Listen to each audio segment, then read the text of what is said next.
c'est un jeu vidéo assez atypique parce que c'est un jeu qui est assez ancien, hein, qui a été lancé en 2011, qui est le jeu le plus vendu dans le monde, qui a passé les 300 millions d'exemplaires vendus et qui finalement est un jeu assez pur entre guillemets parce que c'est un jeu dont l'économie est basée sur t'achètes le jeu, quoi. Il a des mises à jour assez mineures, mais voilà, une fois que tu as acheté le jeu, c'est assez sain. Il n'y a pas d'objets achetés en plus, il n'y a pas de transactions. Il y a aussi un esprit très bienveillant dans ce jeu. Il y a aussi Oui. le fait que c'est un jeu extrêmement souple parce que on peut se battre ou on peut construire un monde. Alors, si on est architecte, on fait des belles maisons. Si on aime les animaux, enfin, donc on fait en fait ce qu'on veut dans ce monde-là. Donc, c'est un monde tout carré, un monde un peu vintage. Donc, il y a une esthétique. Donc, ça va être assez intéressant de voir comment il est transposé.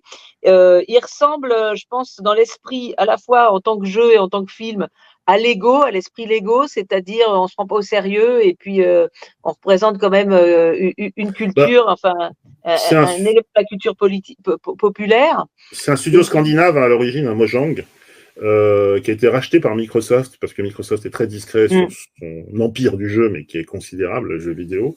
Et je trouve qu'ils ont réussi un tour de force, parce que ça a rien changé. Microsoft était connu pour détruire les boîtes qu'il achetait. Ouais. En tout cas, il les achetait, puis après, mais pas dans le jeu. Et là, c'est resté. Ça a failli Voilà. parce que comme c'était vraiment une communauté de puristes, c'était le diable arrive. Et puis en fait, le créateur du jeu, il a viré un peu troll d'extrême droite, donc en fait, il a été mis de côté. Et puis finalement, cette communauté, en respectant l'intégrité justement des partis pris de ce jeu, qui était d'être un jeu paisible. Finalement, ça a continué à marcher. Donc ça, c'est vraiment chouette. Donc voilà, moi personnellement, j'irai voir ce film. Je vous conseille de le faire, de nous donner votre avis.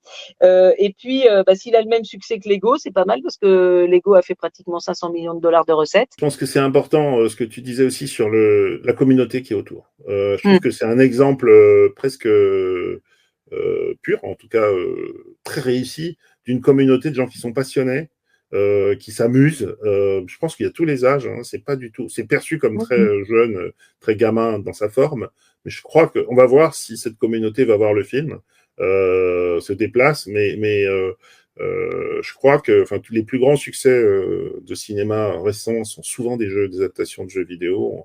Et donc, si ce coup, qui est une tendance, est réussi aussi avec Minecraft, c'est quand même une vraie nouvelle.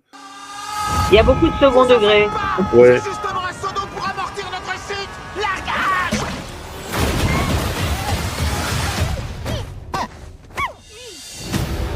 Petit clin d'œil, c'est Warner. Dans la surface, tout ce dont on peut rêver, on peut le créer.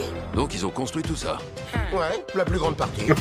Oh là, Ce truc-là comprend pas un mot de ce que tu lui dis. on discute. La vie était belle. Et puis un jour, un briquet. On est tombé sur le Nether. Il n'y avait ni Donc c'est vraiment un jeu intergénérationnel, parce qu'un jeu de 15 ans, c'est un jeu âgé. Qu'est-ce que tu décides? Ouais. Oh, oupsie. S'ils obtiennent ce qu'ils veulent, ce magnifique monde et tout ce qu'il contient sera réduit en cendres. Vaya con Dios. Ça veut dire adieu, mon frère. Pas du tout. Là, regarde. Ça veut dire ça. Si on veut sauver ce monde, Très bons acteurs. Ouais. Voilà, il paraît que sur le tournage, il jouait à Minecraft pendant les pauses, que Jack Black était le meilleur. T'es sûr que ça fonctionne? à 100%.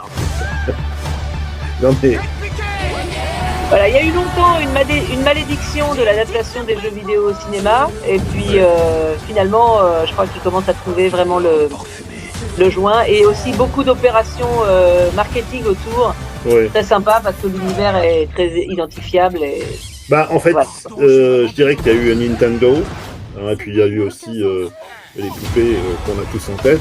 Et donc je crois que le marketing mélangé avec une créativité un peu déjantée, ça peut faire quelque chose, parce que tu parles à toutes les générations, tu peux y aller avec des gamins, parce que eux ils voient le jeu en fait, et puis c'est une grosse comédie familiale. Hein. Ils jouent avec les codes. Donc depuis le succès de Barbie et de Mattel, ils ont tous fantasmé sur un truc de ce style-là, quoi. Et pour les studios, et c'est une bonne transition aussi parce que Warner va pas très très bien, ils sont quand même très secoués par rapport à leur création.